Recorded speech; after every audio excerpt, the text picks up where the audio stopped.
Happy Wednesday evening as we get to the old tax day, April 15th. Did you know that suicide peaks in April? Most people don't know that. Most people think it's December, but December is actually the lowest month for suicide. And it's spring. Some people think because people have been depressed in the winter and they're just getting the energy. They've been thinking about it for a while. And now that they're getting the energy, they're more likely to act on it. And one of the major risk factors for suicide is loneliness. Loneliness is one of the biggest consequences of the stay-at-home orders that we've been getting from the government. And calls to suicide hotlines have gone up nearly 1,000%. So that's a tenfold increase. And it's something all of us should be very concerned about. And so what I want to talk about tonight is loneliness and how to beat it. Now, I recorded 2 podcasts today, 3 yesterday. So I'm trying, while I'm at home to be connected and to be helpful. And what I'm hearing from a lot of my friends is the routine is beginning to get to them. It's getting a bit stale, that they're getting bored, and that the loneliness is beginning to eat at them. And it reminded me of when I lived in Germany, that in the middle of winter, it was so cold, people just stayed home.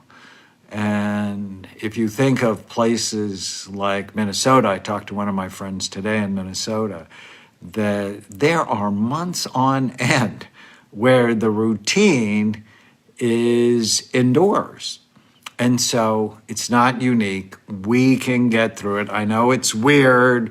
Outside my house, I have this beautiful tree and it was blossoming, and I took a walk outside and that was really great. But we're here tonight to talk about how to beat loneliness. A new study shows that 4 in 10 Americans are lonelier than ever now that we're in quarantine due to the coronavirus. We are social animals. Polar bears would totally be okay with the loneliness, but that's not us.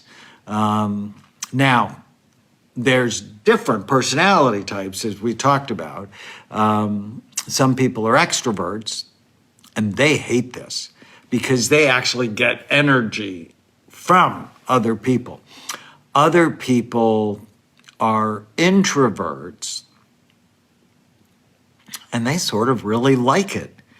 And I can sort of swing both ways, but if you give me 4 months at home, I'm going to write a book, or I'll do 100 podcasts. I just like creating something, doing something productive with that time. So for me, it's a gift. What is it for you? Social connectivity, even if you're an introvert, is hardwired into your brain. And when you feel lonely, it can have negative consequences emotionally. You get sad. Cognitively, you're not as sharp. And physically, your immune system can be hurt by it. So all of the stay-at-home, for some people, it actually may not be helping their immune system. Yes, you're not going to be exposed to the virus as much, but you're more likely to get sick. From a mental health perspective, loneliness has been associated with depression, social anxiety, addictions, and hoarding. Research shows that the loneliest among us experience cognitive decline 20% faster than people who are connected to others. Being lonely has the health consequences equivalent to smoking 15 cigarettes a day. A study in JAMA Psychiatry found that the risk of developing Alzheimer's disease was more than twice as high as people who were lonely. Being lonely is associated with worse cardiovascular outcomes. So if you're lonely, what do? You got to have a plan, right? I don't want you to sit there feeling sad and blue and ending up with cognitive problems. You have to do something. So let me give you 10 suggestions that my team came up with and that my patients find helpful. Thank you for the prayers for my parents. My mom had a great day. My dad's still really worn out and tired, but he had a pedicure today. So I'm pretty excited about that. Things seem stable, no fever now for a week. I think he's a COVID-19 survivor. So as he gets more energy, I'm going to ask him to do the grocery shopping. He owns a chain of grocery stores. And those of you in Southern California, they're doing a whole story on him and my mom in the Orange County Register. I'm sort of excited to see how that comes out. They both took hydroxychloroquine. I know it's controversial, but I'm no stranger to controversy. And if it's like nothing or something controversial, I'm going to do something. In the Army, they used to say that I had a bias for action. I want to get things done. Yes, very funny on the pedicure. Okay, 10 strategies to feel less lonely. 1, sort of obvious. Reach out to friends and family. Call the people you care about or schedule a video conference or FaceTime chats. You got to schedule it. And please don't expect people to read your mind. They can't. I have 25 years of education. And I can't read anybody's mind. A negative look from someone else may mean nothing more than they're constipated. You don't know. Mind reading is such a toxic ant. You know, we talk about ants here all the time. I have an ant puppet. You don't want to be infested with ants. They steal your happiness. So you have to develop an anteater to get the ants out of your head. And so if you're lonely and like, well, they should call me. But if they're not calling you, you call them. Or at least text them and say, I'm lonely. Or do you have 5 minutes? It is so important to take responsibility. So that's one. Make a list of people you're grateful for, people you appreciate. It's an exercise I give my patients every day. Just find one person you appreciate and reach out to them and tell them you appreciate them.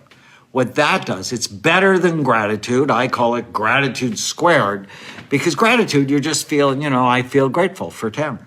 And she and I went on a walk today, and we did podcasts today, and I'm grateful for her. But if I reach out and tell her I appreciate her, that's building a bridge that counteracts loneliness.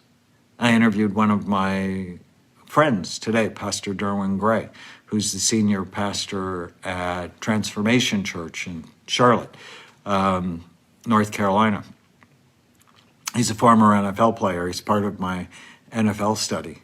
And I just appreciate him so much. So saying thank you, I appreciate you, I feel less lonely, because I've just built a bridge to someone I care about who cares about me.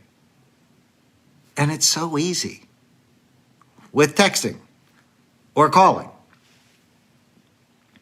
So make a schedule for regular calls. This way, when you're feeling like you're all alone, you can remember that you'll be talking to someone you care about soon.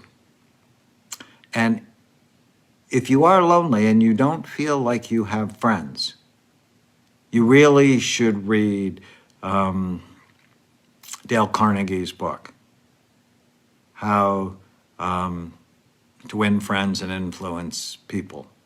It's classic, and it helps. And it's really about listening and being interested in what's going on with the other person. Because if you're on the phone and I have a beef, and a number of people in my family do it. They call me up when there's a problem, and they never ask how I am. They never ask what I'm working on, how the clinics are, what's happening at BrainMD, how are my kids. It's all about them. And do you think I want to talk to them? I don't. Because it's like not two ways. And it should be two ways. So if you're lonely, but you find that as soon as you get on the phone, you tell people how awful your life is, and it's all about you, they're not going to want to talk to you. And I've mentioned a number of times that we recently, because 3 months now, our nieces came to live with us, and I just adored them. For an hour, we played table tennis tonight, and I'm really good at table tennis, and I'm teaching them how to be really good as well. And I just appreciate having them here. I mean, during a pandemic, lots of company. But one of the things I love about them is whenever I go, how was your day? They almost immediately go, it was fine, how was yours? And it's asked in a way where they care about what happened to me. So make sure you're not just dumping on other people, but it's reciprocal, that you're listening and really interested in what's going on with them. They will call more. Number 2, attend church online. So whatever stripe of religion you are. I mean, I've never been shy about my faith. I never would turn someone away who has another faith. That's not my job. But I talked to my friend, Pastor Gray, and he said church attendance online is up 400%. I talked to another friend of mine, Pastor Miles McPherson at The Rock in San Diego, and he said attendance is up, volunteers are up, giving is up, small group participation is up. Get connected. If you're lonely, That's actually a prescription for cognitive enhancement, just to be, even online, connected to other people. And online church totally can work. Many churches, most churches now, are conducting services online. They're hosting small group discussions using video conferencing. I know Saddleback, where Tana and I go, do that. In fact, a week from Tuesday, the 28th of April, I'm going to give a talk at our online group at Saddleback, Newport Mesa. 3, get on social media. We're on social media now. Take advantage of Facebook, Instagram, and other social media apps to share posts and quarantine photos with your friends. Join a Facebook group where you can connect with people who have similar interests or hobbies. Now, you have to be careful with social media because often it makes everyone else's life look amazing, and by comparison, yours sucks. So you have to be careful with it, right? When people post, generally, they're posting their most fun, having being all made up and so on. So you have to be careful with that. No, it's not quite real life, although now that women can't go to the hairdresser or for Botox, it's more real life than before. But people really generally don't care how you look. They care what's in your heart. Yes, looks initially attract people, but then you stay or you go based on who someone is. 4, play games. If you enjoy playing games, you can sign up with games like Words with Friends and invite relatives to play or play against others at your skill level. Tana does this. There's also an app called House Party that lets you play games online with friends in real time. 5, sign up for an online class. Taking a digital course where you learn from an online instructor can be a good way to feel connected and do something beneficial for your cognitive function. So at Amen University, I have a number of courses and some other teachers as well. One that would be really great during this time is Jim Carroll's Master Memory course. You can dramatically improve your memory. Jim and I, he's a magician, but also a memory athlete. We created a super fun course. I have another course based on my book, Change Your Brain, Change Your Life, that you'll like, Change Your Brain Master's course. We have a course for teenagers and young adults called Brain Thrive by 25, where you can actually get 3 college units of credit. It's a spectacular course for middle schoolers, high schoolers, and college students to teach them to fall in love with their brain and then how to take care of it. And if I was a parent, I'd bribe them to take it. They basically take it over a weekend, but it's a really helpful course. 6, volunteer to help. Feeling like you're supporting others in some way can be very helpful in alleviating loneliness. Check in on the elderly or vulnerable neighbors with a call or a text. Donate blood to the Red Cross, which is still encouraging donations during the pandemic. Whenever you get outside of yourself to help other people, it helps you. It's one of the reasons I actually look forward to talking to you every night. I love learning, I love sharing, I love the feedback that I get from the group. I mean, we have people from Pakistan on tonight, which, hello to Pakistan. And, we've had people on from Russia and Australia, and I love that. And, right at the moment, I don't really want to get on a plane and go a long ways. What but I want to stay connected. And so volunteering is so helpful. 7, get outside and get creative. Take a walk in the neighborhood, not closer than 6 feet, but you can say hi to people, to your neighbors. Take a cue from people around the world. Start singing from your balcony. Clap and make noise from your windows for the first responders. 8 is consider fostering a pet. Pets can provide comfort, companionship, love. Petting a dog can trigger the release of feel-good neurotransmitters like oxytocin and dopamine. Studies show that having a pet can be beneficial for mood, anxiety, and stress. Do you guys want to see Aslan? Let me see. Hang on. I'll be right back. Aslan. Aslan. Aslan, come here. Come here. Come here.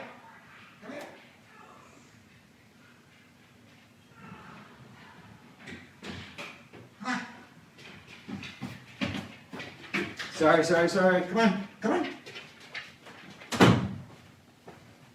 You are a strategy. Okay, sorry. Come here.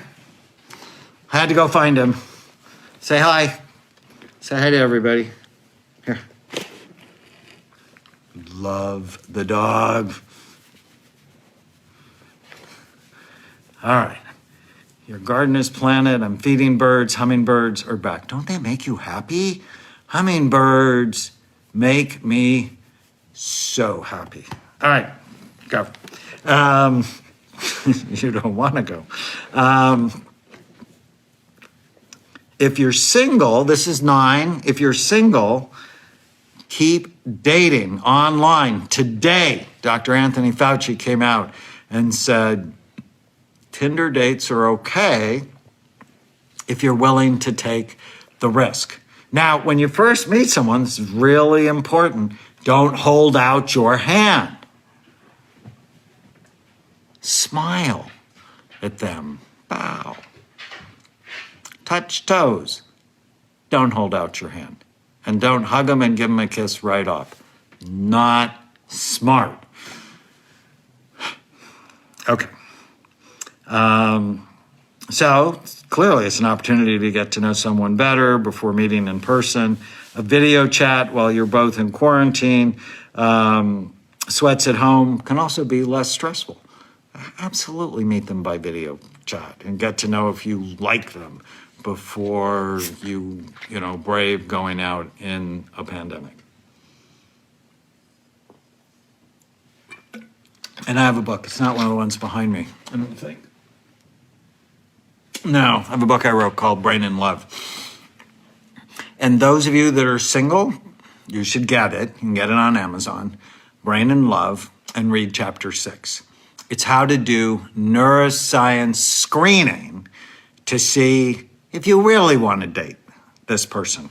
When I met Tana about 15 years ago, I really liked her. I mean, you've seen, she's beautiful and she's smart, but I wanted to see her brain. So 2.5 weeks after I met her, I said, you haven't seen the clinic. And I invited her to the clinic and scanned her because I wanted to know,